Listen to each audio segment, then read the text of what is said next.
from an old-school production-built aircraft designed solely for close air strike. The United States' most successful close air support fighter is back, better and stronger than ever before, with new upgrades that puts it in huge contention with the likes of the ruthless F-35 Lightning II. The A-10 Thunderbolt II Warthog, otherwise known as Hog, has proven to be one of the most efficient attack aircrafts. Born from the experiences of the Korean War, the A-10's design was intended to improve on the performance and firepower of the Douglas A-1 Skyraider. This is a super aircraft that is superior to its predecessors in its ability to provide ground support to troops and deal heavy blows to enemy armored tanks, winning it the nickname Tank Killer. Join us as we reveal how the all-new Super A-10 Warthog is finally ready for action. In September of 1976, General John P. McConnell, the USAF Chief of Staff, endorsed the idea to build a low-cost threat to counter the Douglas A-1 Skyraider's susceptibility to ground fire. He also ordered the development of the CAS aircraft, and by December of that same year, the Office of the Attack Experimental, or AX, received the Requirements Action Directive for the X-CAS aircraft. Later on, the U.S. Air Force revised its specifications slightly and released a more detailed request for proposals for the future weapon. Among other things, the service considered the Soviet armored forces' potential threat and the possibility of conducting offensive operations in all weather conditions. The specifications called for a 30mm rotary cannon, a maximum speed of 460 miles per hour or 400 knots, a takeoff distance of 4,000 feet, an external load of 16,000 feet, a flight rate radius of 285 miles, and an aircraft cost of approximately $1.4 million, or roughly $10 million today. The outcome of the X program was to become the first USAF aircraft devoted solely to close air support. To increase its efficacy, a second RFP was issued in parallel for a 30mm cannon with a minimum firing rate of 4,000 rounds per minute, which means that the Avenger can penetrate armored vehicles at a distance of 1,312 yards with 65 rounds per second, and the accuracy of their hits before the barrels overheat is about 80%, which is significant. No wonder the gun got itself such a formidable nickname. With a weapon of this nature, it means the A-10 is carrying one of the most powerful aircraft guns ever, making it a merciless high-speed flying compartment of destruction with powerful weapons capable of opening enemy armored vehicles like mere tinned can. The genesis of this powerful weapon traces back to the early 1970s, when the American Air Force requested proposals for a 30mm rapid-fire gun to be deployed with the AX close air support aircraft. This led to the creation of the GAU-8, a prototype developed by General Electric. The government contract called for the development of 4 different types of ammunition for the cannon: target practice rounds, semi-armor piercing high explosives, armor piercing incendiaries, and high explosive incendiaries. The recent testing also assessed the effectiveness of the AGM-65L Maverick and AGR-20E Advanced Precision Killing System, a weapon against armored vehicles in addition to the 30mm cannon rounds. But even with these frightening specifications, in a bid to decide whether or not to continue the $4.2 billion funding of this old bucket and free up manpower to the F-35 Lightning II to take its place, the Air Force was tasked by Congress to upgrade this already deadly beast to prove if truly it could be replaced by the F-35. The Air Force quickly responded by providing the Warthog with 8 separate suites of increasingly potent enhancements. The first of which were V-12 lightweight aerial recovery systems, which improved communication between A-10 pilots and ground personnel, including para-rescue men and pilots whose aircraft have been shot down. The integration of this equipment into the Warthog's Central Interface Control Unit allowed the aircraft to conduct much closer air support and contribute more actively to combat search and rescue (CSR) missions. In order to increase its chances of surviving in modern battle zones, the Warthog was additionally equipped with longer-range standoff guns. Because the Warthog lacks the extraordinary mobility to escape enemy fire when identified in hostile airspace, it may have been fatal if the A-10s had been forced to fly into danger before shooting. However, this requirement was lifted. As a result, its new weapons would help it demonstrate its extraordinary agility in mid-air.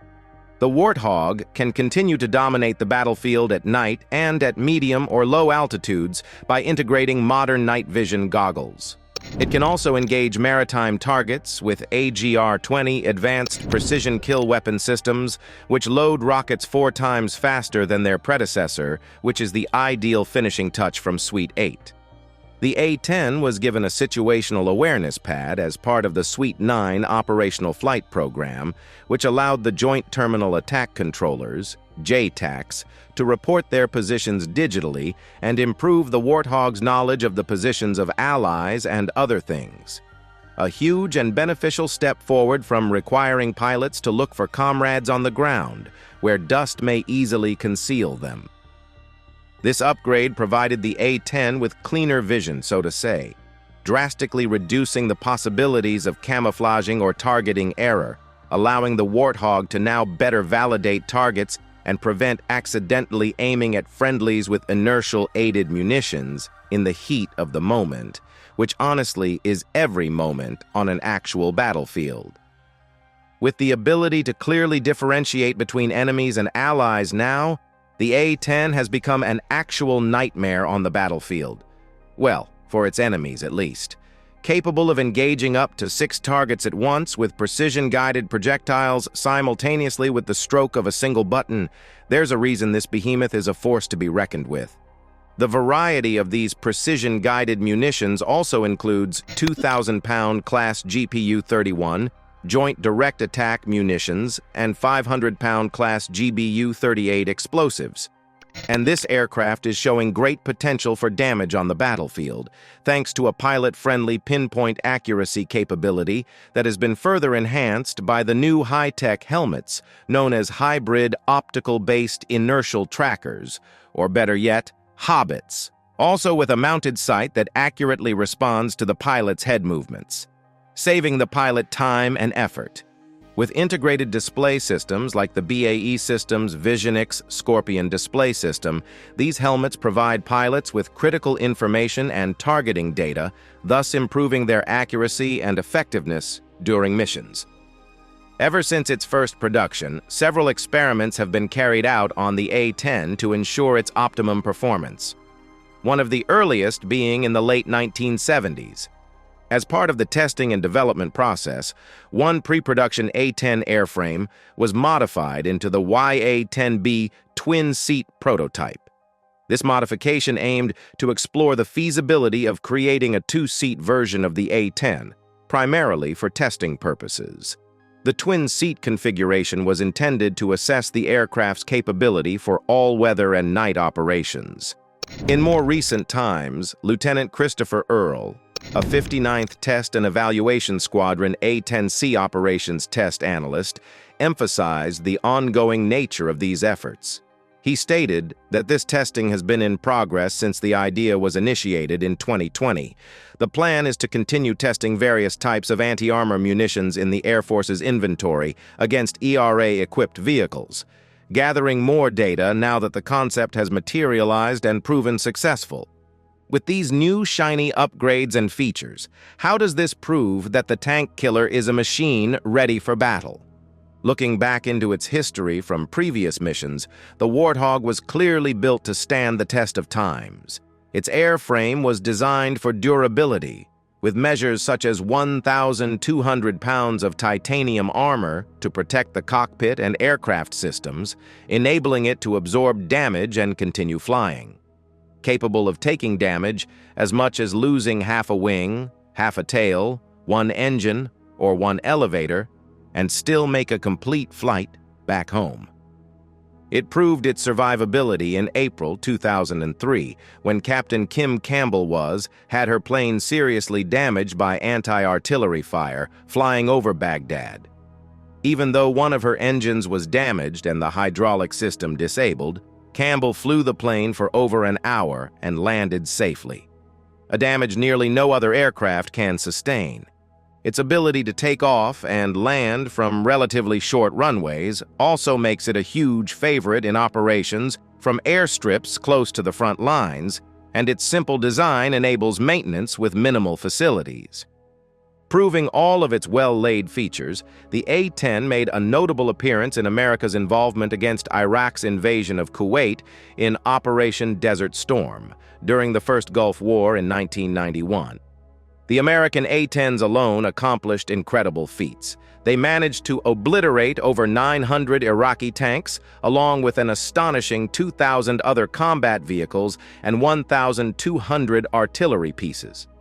In addition, the A-10 was involved in various conflicts, including those in Grenada, the Balkans, Afghanistan, Iraq, and against the Islamic State in the Middle East. With its supreme capabilities, the Super A-10 Warthog has remained a favorite choice in modern warfare scenarios. Especially with its recent upgrades, the Super A-10 Warthog is even more effective in swiftly completing its mission objectives, no matter how challenging the terrain. Its abilities have only increased over time, making it an essential tool for any air squadron. These factors are evidence to why the retirement of the A-10 has ever been delayed. As a result, many of the core technical attributes and combat advantages of the A-10 will be preserved and expanded upon, officials said. The A-10 Warthog's performance in the bombing campaign against ISIS in 2021, along with the Air Force's decision to postpone the aircraft's scheduled retirement, prompted the service to start developing a new, longer-term A-10 type platform. Earlier that year, Pentagon leaders announced that the A-10 will not be retiring, but will instead remain in service until at least 2022.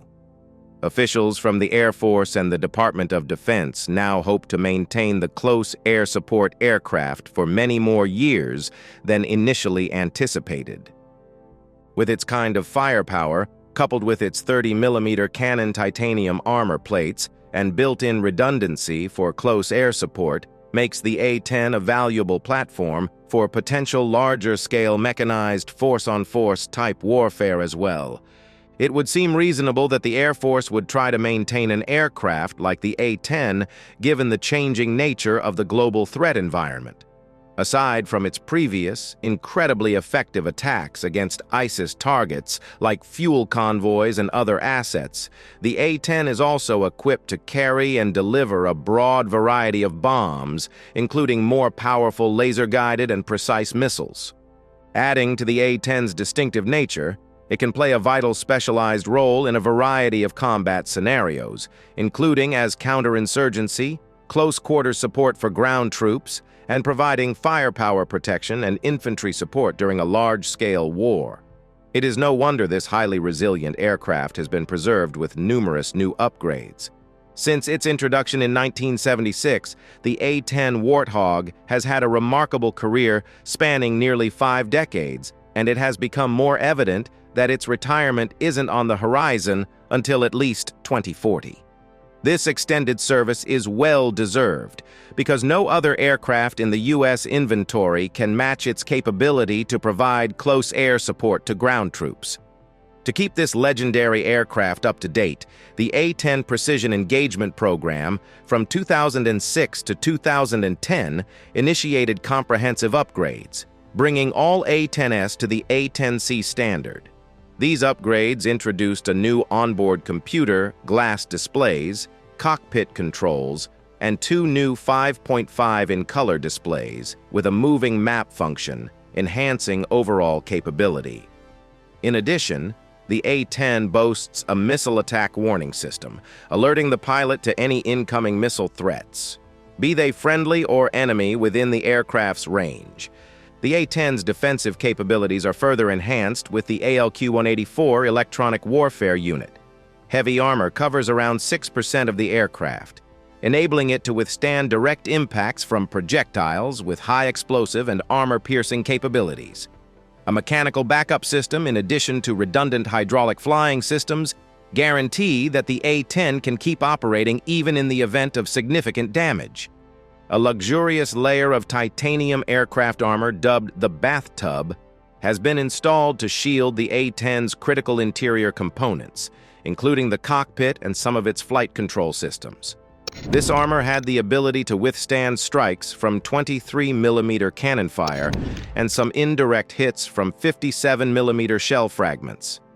The aircraft's front windscreen and canopy are also designed to resist fire, particularly small arms fire, which is the most likely threat when the A-10 descends towards the ground to engage enemy ground troops. During the initial testing at the Nevada Test and Training Range in February of this year, the United States Air Force showed off the aircraft's amazing anti-tank capabilities. The A-10C Thunderbolt II demonstrated how well it could breach contemporary armored cars with explosive reactive armor. Two A-10Cs would fire armor-piercing incendiary rounds at dummy main battle tanks equipped with explosive resistance, ERA, during each test mission. These tests are very important since the pilots change the attack parameters and directions to evaluate the weapon's performance against substantially armored targets by visually inspecting the targets and post-shot analyzing video footage. The tanks were declared unusable by analysts.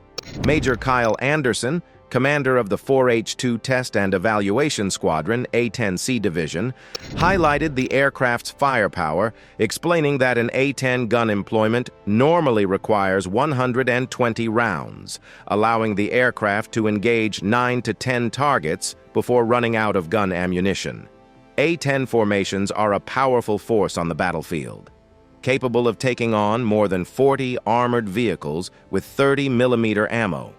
Its amazing firepower, combined with its already mentioned precision aiming and the advantage of air superiority, can swiftly neutralize enemy infantry armored personnel carriers and tanks.